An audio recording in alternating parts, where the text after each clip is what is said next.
Hi everyone, welcome to the Harmony Foundation podcast series, and I'm pleased today to be joined with Alyssa Overton, clinician at Harmony Foundation, who also works with our animal-assisted therapy. Welcome, Alyssa. Hi, thanks for having me. So good to have you here, and we're so excited to have you on staff, you and Cooper both. And so we're going to talk a little bit today about this idea of animal-assisted therapy, because we know that it's a big deal, and many people typically think about it from the perspective of equine therapy. We're using it here at Harmony with currently your dog, Cooper. So before we get into the details of what animal-assisted therapy is, let's talk a minute about you and what got you into the field of addiction treatment. So tell us about that. Yeah, so I've always really had an interest in psychology. I did my undergrad actually in psychology as well, and then ended up getting my master's degree most recently in psychology and in specifically wilderness therapy. So I got into the field of addiction and recovery work mostly because kind of in my life, I've known quite a few people who have struggled with addictions, and then also came very close to potentially having to come to a recovery center myself, and was in therapy at the time, and my therapist said, hey, you've got to get this under control or you're going to have to go get help for it. And so ultimately I just ended up kind of saying, all right, I need to take a step back in my life, and I need to get this, figured out, and stopped drinking as often. Sometimes I don't really even drink at all anymore. So so yeah, that's kind of where I'm at with that, and why I wanted to get into this. You were on the, when you look at addiction as a continuum, you were more on the abuse side, not quite at the addiction stages yet. I would say, so if you think about the way we classify substance use disorders, I'd probably classify with it at that time in my life during college with a severe use disorder, but I hadn't quite fit the loss of control yet.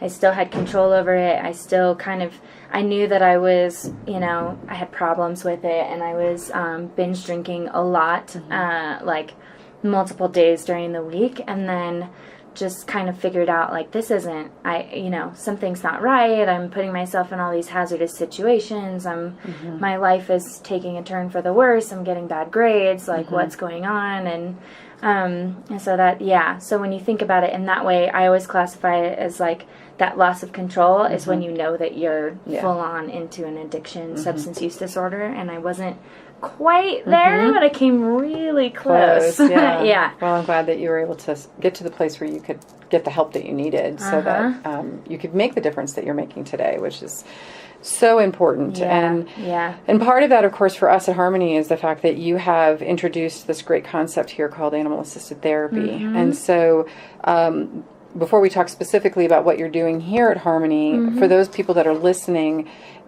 you hear these different things about comfort animals versus, animal-assisted therapy, and what the differences are between the two.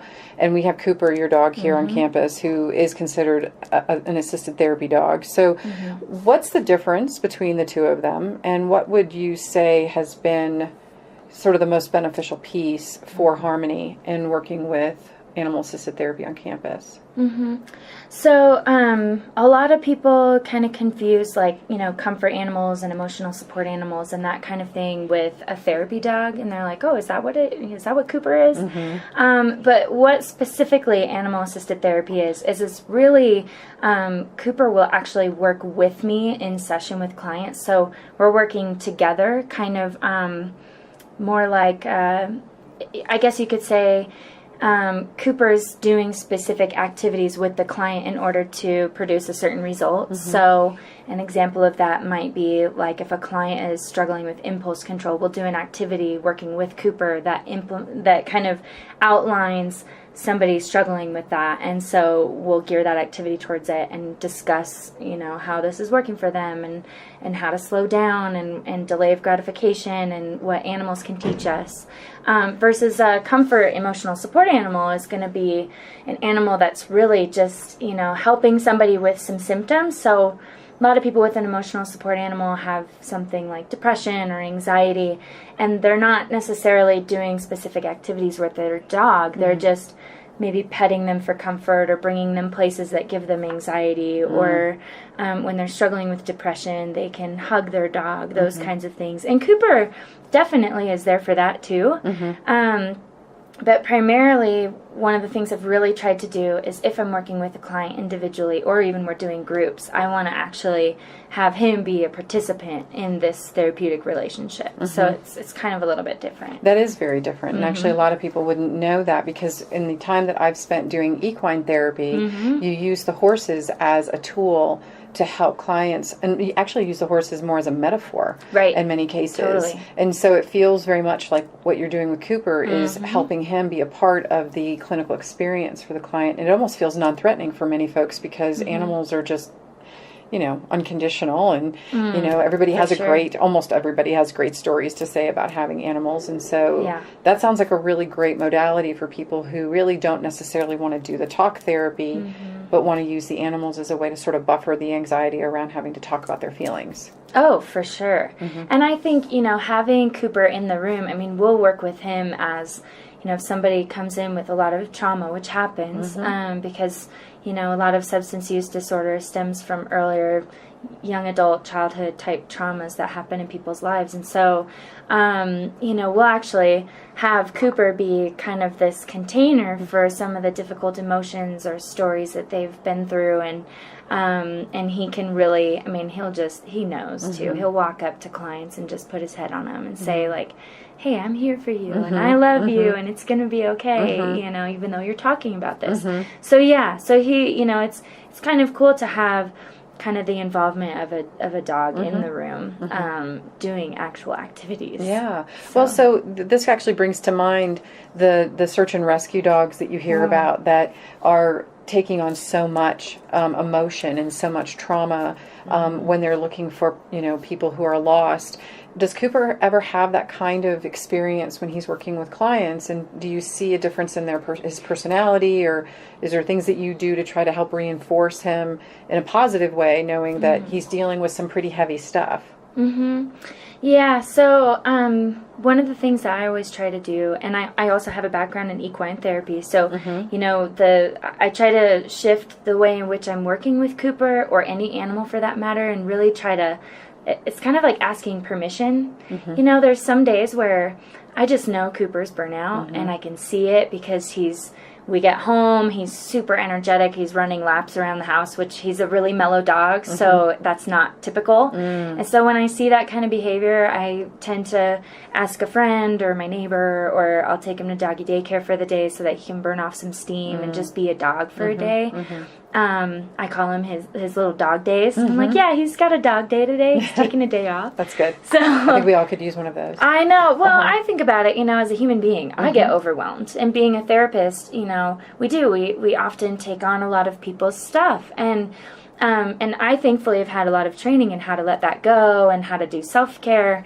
But for a dog that, you know, he's here, yes, at will, but also I'm asking him to participate with these clients, and he doesn't really have, you know, a ton of choice on who he interacts with and what he's seeing and that sort of thing. And so I try to make sure that he is being well taken care of. So if he's overwhelmed, I'll leave him in my office, give him a bone to chew on, and I'll go take care of something going on. Or I'll take him to the dog park midway through the day if I need to just help him relax and play and have fun. That's great. Because he's still a puppy too. He's only a year and a half. Right.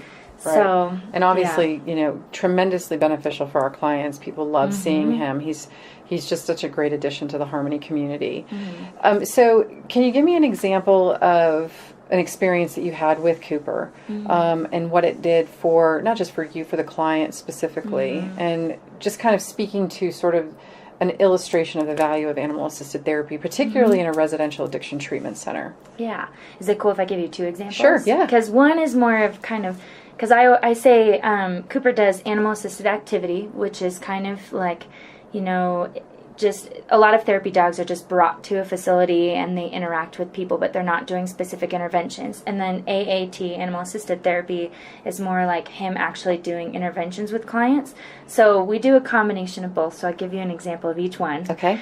So one of them is, I had a client who came in and he had relapsed, and this is not the first time, and he came into Harmony and I saw him. I was in our health center and Cooper was laying on the carpet and the floor just taking a nap, minding his own business, and this client came in, already knew Cooper, sees him, starts bawling, gets down on the floor, and lays down with Cooper. And this is a client, I mean, he was inebriated, he'd just been admitted, and he is just bawling. He told Cooper everything about why he relapsed, how he relapsed, how he got here, why he wants to be here, how thankful he was for Cooper to be a non-judgmental, oh my goodness, you know, like little, friend for him. And the day that he left, you know, several weeks later, this client, I ran into him. He sat on the couch next to Cooper, of course. Cooper likes to sit next to people and snuggle. And he sits on the couch and he just grabbed onto Cooper and started bawling. And he looks at me and I just asked him, you know, are you all right? And he said, I'm so good. He's like, I can't tell you, Cooper saved my life. You know, that day I came in and I was really struggling and I felt like such a failure, and Cooper just made me feel like I wasn't a failure in my life. Wow. And then I got teary-eyed. Yes, who wouldn't? I know, right? And I'm like, I need to take a moment because that was really sweet and powerful. And, you know, and that, like, we as human beings have that impact, but to have an animal have that impact, and Cooper's just there, you know, he's just there, and he's just loving on people, and to have that experience, I mean, that can turn somebody's treatment around. Oh, yeah. And it sounds like for this particular client, I mean, it did. It made all the difference in the world. Every time he saw Cooper, he got really excited and just was so grateful. So that's kind of an animal-assisted activity example, and an AAT, animal-assisted therapy example. I had a client.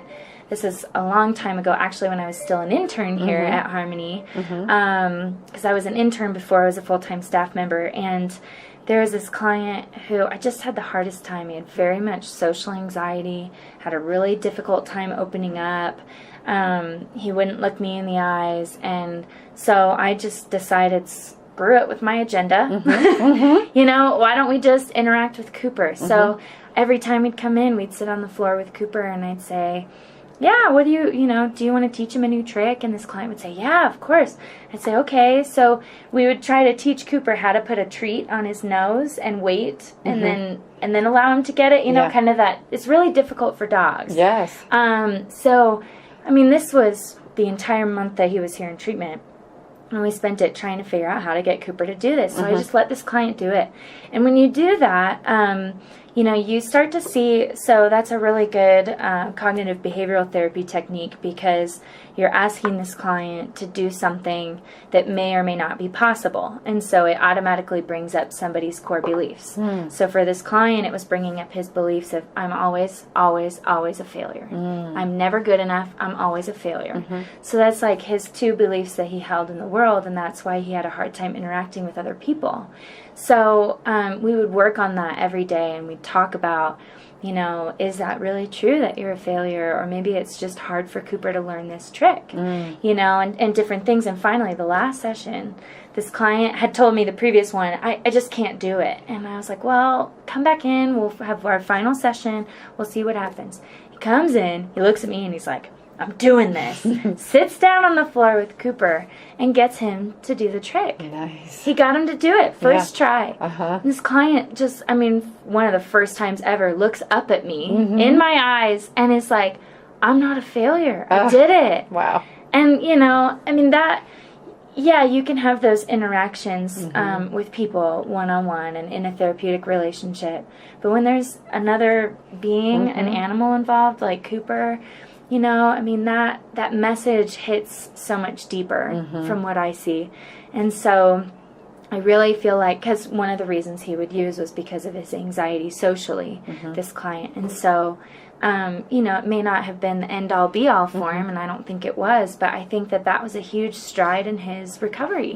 And realizing, I mean, he'll carry that with him. He'll look back on that moment and be like, okay, well, maybe I'm not as much of a failure as I think I am. and that the weight of that statement in his own mind is going to have less of an effect on him internally. And he worked the process through the entire thing. Through the whole thing. And stuck with it. I mean, a lot of people would have just given up. Yeah, oh, he tried. He continued. Yeah, he tried. He would say, I can't do this. And I would say, well, let's give it one more try. Every time, one more try, you know, and we'd get so close, but just not quite, you know, and Cooper just couldn't quite learn it. And then this last time, it was like, he got it. That's so great. What a great story. Yeah. Thank you for sharing that. Yeah. And thank you again for taking the time to be a part of the Harmony community. We've been so fortunate to have you join the team, both you and Cooper.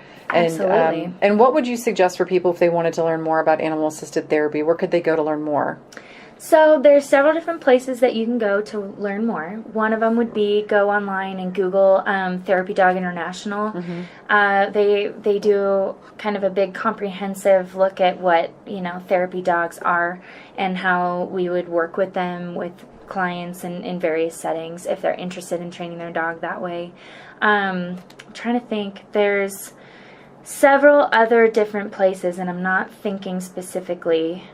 I think, one of them is called HABRI, so HABRI, and it's a research institute that looks at the human-animal bond, and so that doesn't just look at, you know, work with dogs, but it does talk a lot about canine-assisted therapy specifically, and equine really specifically as well. And so that is a very good resource for research, and then also for people who are wanting to know more about like actual interventions for animal-assisted therapy. And then my encouragement is just Google what is animal-assisted therapy. It's kind of newer. It's newer in the sense that, I mean, we've had therapy animals for a long, long time, and especially with dogs and horses, like I've said. But it has only been since recent that they've really started actually doing interventions with especially dogs, and starting to find that research really supports the use of animals as a therapeutic kind of tool.